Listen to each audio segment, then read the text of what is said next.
This is a graph that shows all World Series starts since 2000. The most popular start was one with 1 walk and 4 strikeouts. There were 14 different instances of those games, with a few other similar outcomes being popular as well, like 2 walk 4 strikeout games and 1 walk 5 strikeout games. Though these dots here are representative of unique outcomes, games in which these strikeout and walk combinations only happen once. All the way up in the top right is a game in which the starter recorded 12 strikeouts and no walks. The 2 closest games to it came from Randy Johnson and Clayton Kershaw. The only pitcher to outdo those 2 starts was a 22-year-old named Trey Yesavage. Yesavage dominated the Dodgers in Game 5 of the World Series, pitching 7 innings, giving up just 1 run on a solo home run, and of course had 12 strikeouts and no walks. You could argue this is one of, if not the most dominant start we've seen in the World Series in recent history. And the more you look into this start, the more you realize that this wasn't a fluke.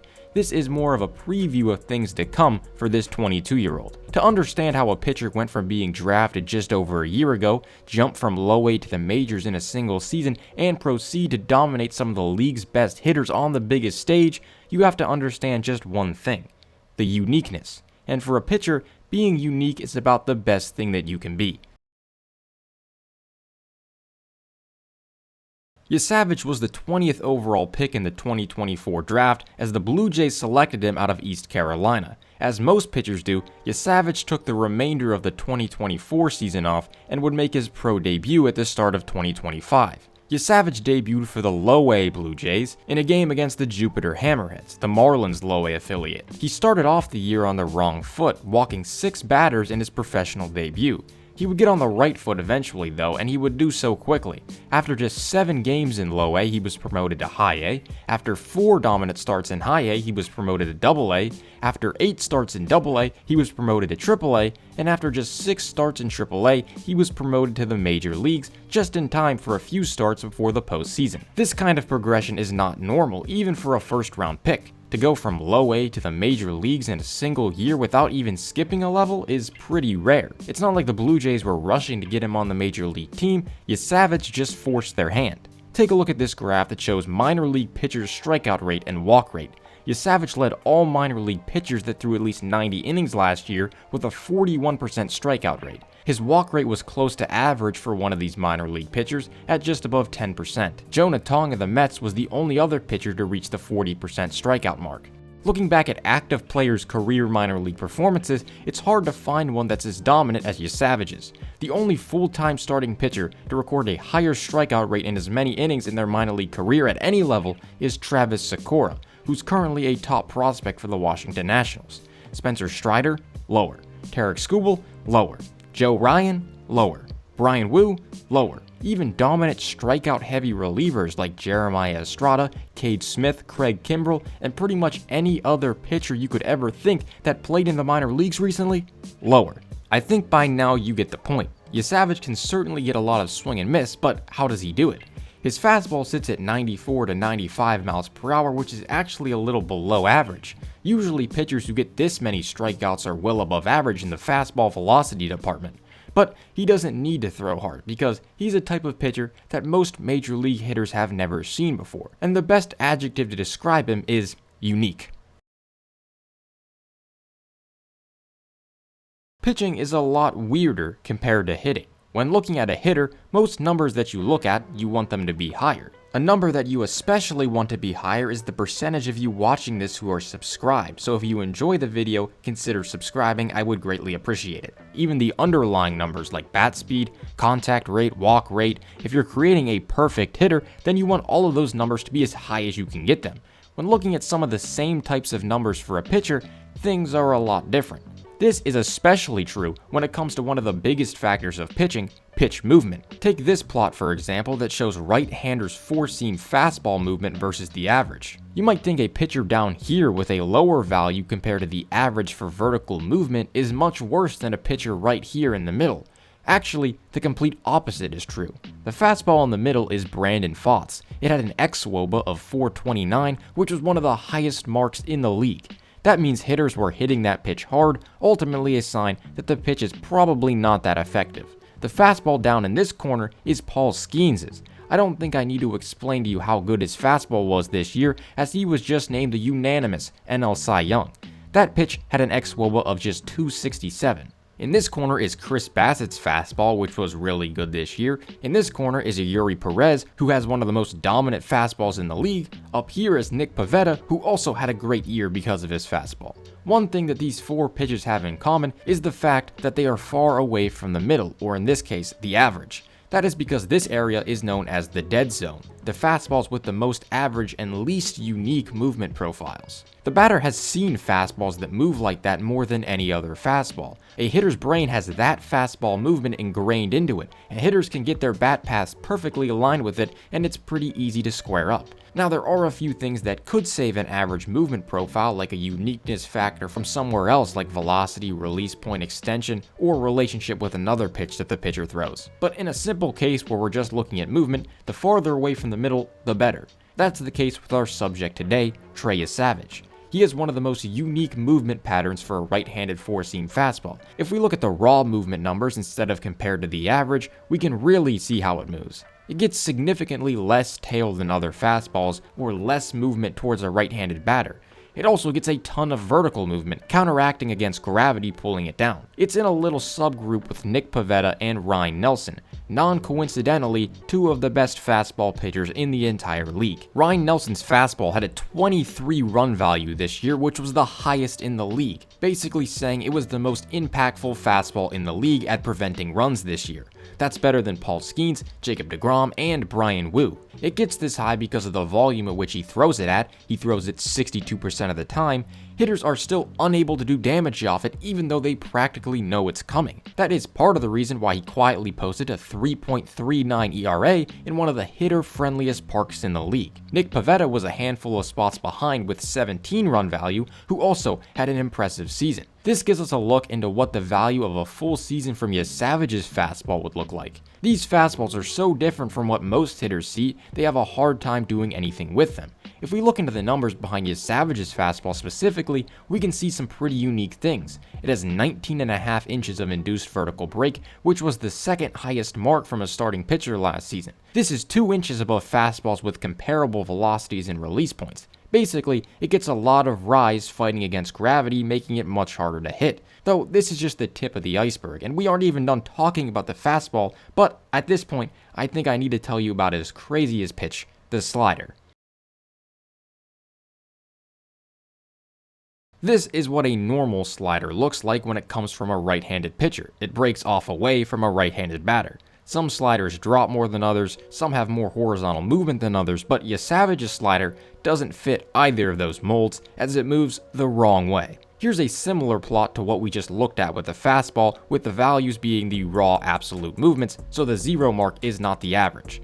As you can see, nearly all of the sliders are breaking glove side as expected, but we're missing one point on this graph: Trey Yesavage. No, this is not some error or mistake. Yesavage's slider breaks the wrong way. Yes, this is why I have a whole chapter dedicated to this pitch. Just ask Max Muncy. On this pitch, Muncy watches this slider go right by. 99% of the sliders that Muncy has seen come out of a right-hander's hand break towards his back leg when thrown in that spot. This pattern is ingrained in Muncy's brain, as it should be. It's what makes him able to handle most pitches. Most of the time, when a slider from a righty starts off in this spot, Muncy should just take it for a ball. But in this case against Yesavage, it breaks back over the plate and he surrenders a strike to Yesavage. This actually wasn't the first time that Muncy had seen this pitch, as he struck out looking on the same exact one earlier in the game. This happened several times in Game 5 and the other games Yesavage pitched this year. The slider inside to lefties and outside to righties that breaks back over the edge of the plate, opposite of what it normally does.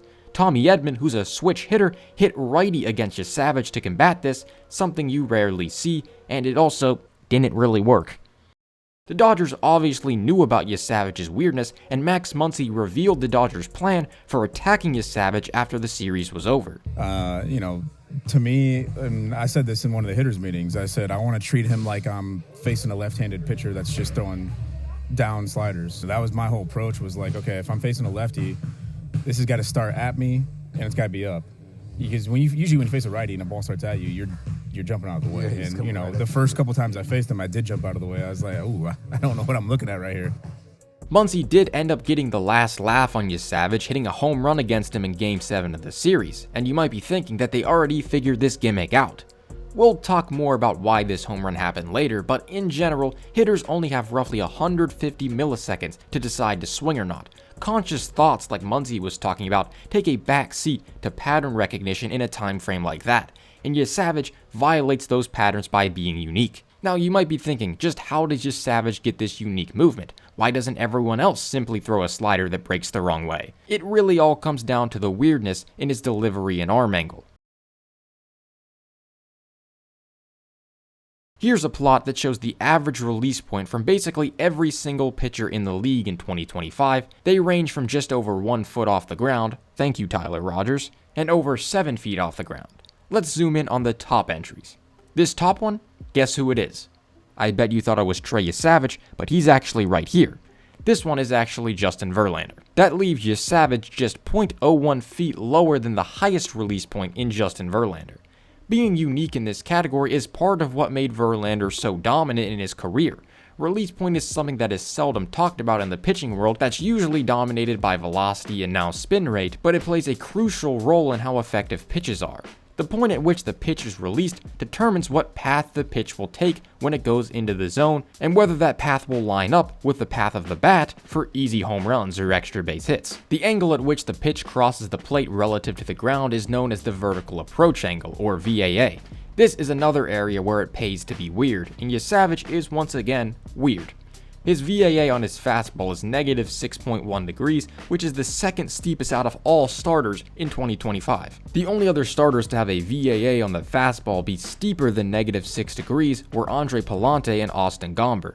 Gomber throws his fastball on average slower than 90 miles per hour, partially causing this steep angle by the time it crosses the plate. Pallante throws a very unusual four-seamer that dives sharply down due to its spin, explaining the steep approach angle. But Yesavage is throwing 95 mile per hour fastballs with nearly 20 inches of induced vertical break, so he is a little weirder. And the explanation behind that is the same explanation behind his reverse slider. He has one of the highest arm angles in the league today at 64 degrees versus the horizontal. This high arm angle explains how he gets such a high release point and the ability to throw the fastball on that downwards angle. It also reveals how his slider breaks like a lefty's would, because his arm action is as close as a righty is going to get to being a lefty. The weird fastball and weird slider combination makes Yesavage stand out, but he has a third pitch too, the splitter. And the splitter might just be his best pitch.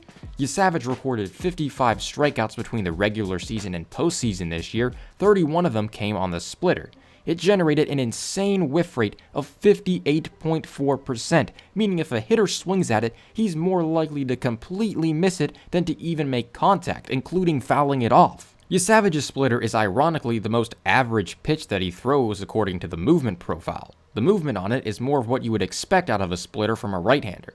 It's basically average when it comes to horizontal movement. It gets 4 more inches of ride than the average splitter. But the elite results he gets comes from the unique arm angle and release point that he throws it with. It allows the splitter to have a negative 9 degree vertical approach angle, the third steepest out of all 150 splitters thrown last year. That angle that it comes in at makes it nearly impossible to make consistent contact with, let alone elevate the ball and do some damage as a hitter. The pitch makes a hitter feel like the ball was just literally dropped out of the sky. That's how steep it is coming into the zone. Now, it is still vulnerable if it gets left up in the zone, as Max Muncy showed us in Game 7 of the World Series, so a little command is still required for this pitch to be effective. I'll give Yesavage a pass on this one since he was coming off of 2 days rest and pitching out of the bullpen in Game 7 of a World Series at 22 years old. And that brings everything full circle. When you put all these pieces together, the weird fastball shape, the backward breaking slider that messes hitters up, the splitter that falls off a cliff, and the unique high arm slot tying it all together, you get a pitcher whose entire identity is built on violating expectations. Every pitch he throws forces hitters to make a decision before their brains have enough time to process that what they're seeing isn't what they've spent their entire careers preparing for. That's why he carved through every level of the minors, why his World Series performance wasn't a fluke, and why the league had no real answers even after seeing him multiple times. And if this first year is any indication, Trey Yesavage is going to be different and weird for a very long time. Thank you for watching, subscribe if you enjoyed, and I will see you next time. Goodbye.